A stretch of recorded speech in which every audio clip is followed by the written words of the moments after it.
Mesdames et Messieurs les membres de la Cour, consacrer la troisième partie de cet exposé oral à l'illégalité des deux lois israéliennes du 28 octobre 2024 constitue pour l'Algérie la manifestation la plus claire du non-respect par Israël de ses obligations internationales. Les attaques contre les locaux et le personnel de l'UNRWA et les obstructions faites à leur action humanitaire n'ayant à l'évidence pas suffi, Israël en est revenu à sa pratique habituelle, celle de légiférer contre le droit international. De brèves observations sur les deux lois israéliennes s'imposent. Elles se rapporteront à la forme et au fond. Quant à la forme, l'intitulé des deux lois adoptées le même jour est édifiant.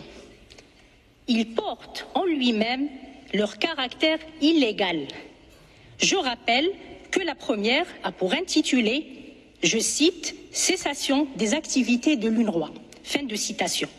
Et la seconde porte l'intitulé, je cite, « Cessation des activités de l'UNRWA dans Israël ». Fin de citation.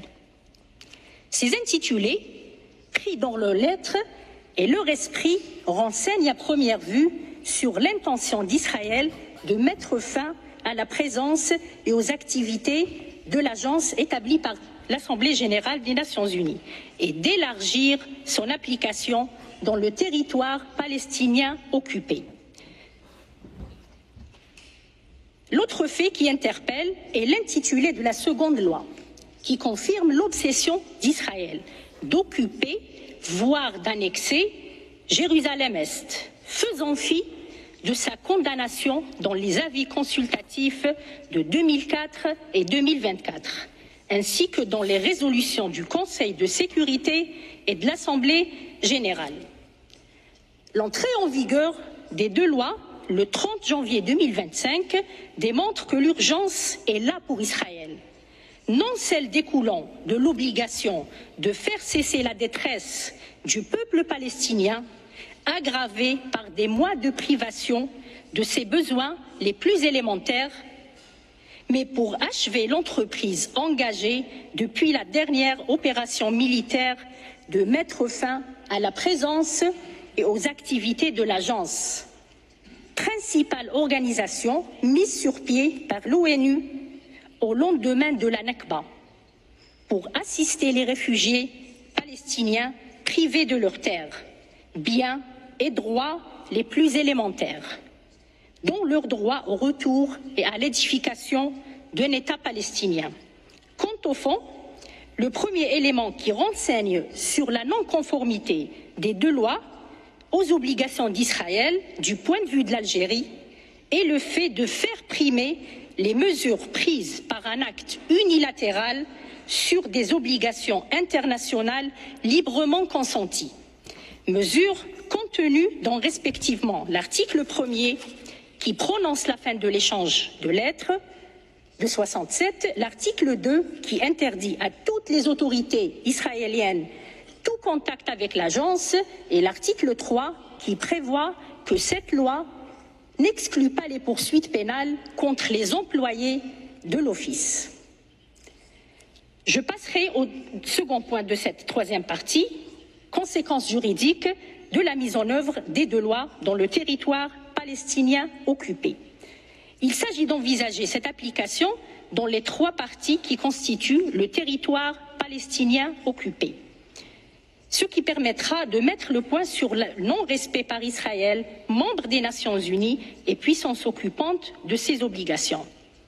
Dans la bande de Gaza d'abord, l'Algérie met un accent particulier sur les répercussions humanitaires de la mise en œuvre des lois israéliennes au regard de la situation de cette partie du territoire occupée par Israël et quartier général de l'UNRWA.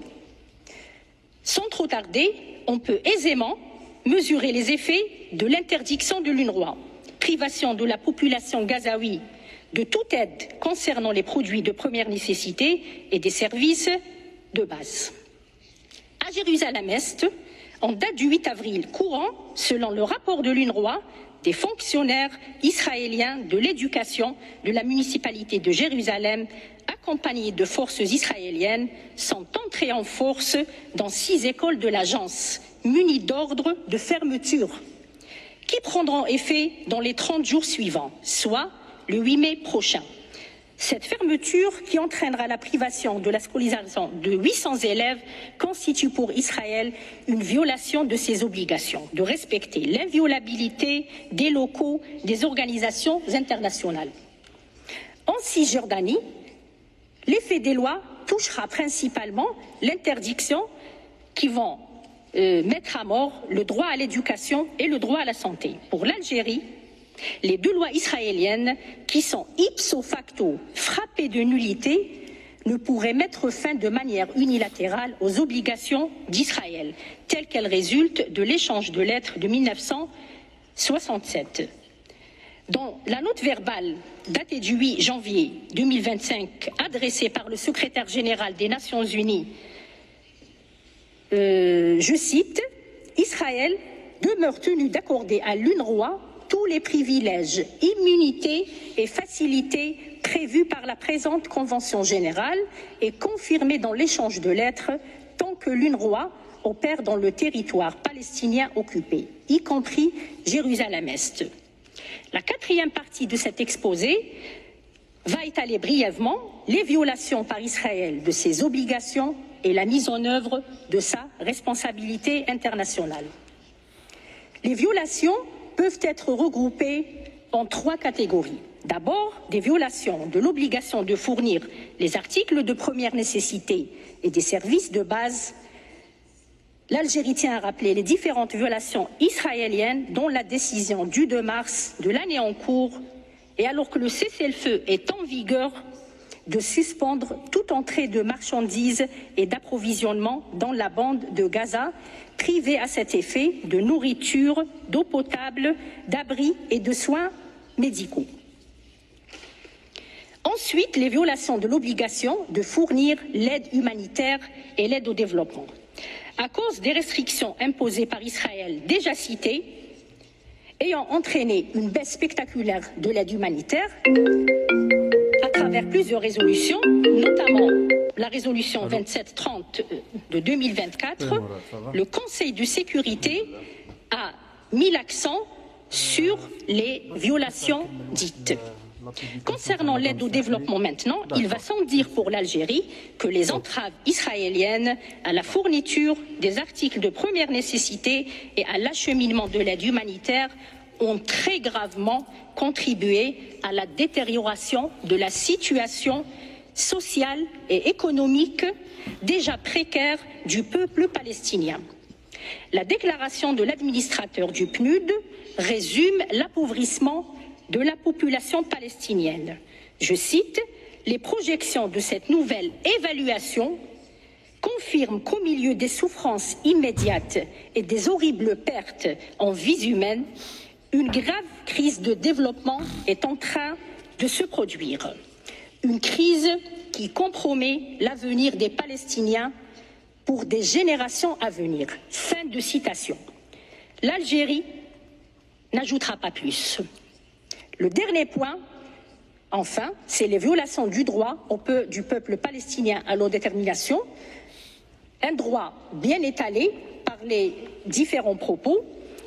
Je m'attellerai juste à considérer que les violations par Israël de ses obligations à l'égard de la présence et des activités des Nations Unies et de toutes les organisations compromettent ce droit absolu. Si tous les chemins mènent à Rome, il n'y a qu'un seul chemin qui doit mener le peuple palestinien vers sa dignité.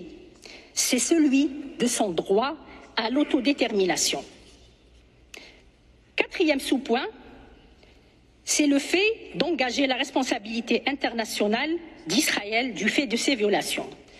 Elle se fonde sur les différents articles contenus dans les articles de la Commission du droit international relatifs à la responsabilité internationale de l'État pour faits internationalement illicites, qui sont imputables à Israël du fait des différentes violations. Je citerai juste la responsabilité internationale d'Israël qui est engagée en vertu de l'article 41 concernant la violation grave de la règle du jus cogens qu'est le droit du peuple palestinien à l'autodétermination. Pour conclure, l'Algérie réitère les demandes exprimées dans son exposé écrit et prie la Cour de déclarer qu'Israël viole ses obligations juridiques en tant que membre de l'ONU à l'égard de l'organisation et en tant que puissance occupante. Monsieur le Président, Mesdames et Messieurs les membres de la Cour, je vous remercie pour votre attention.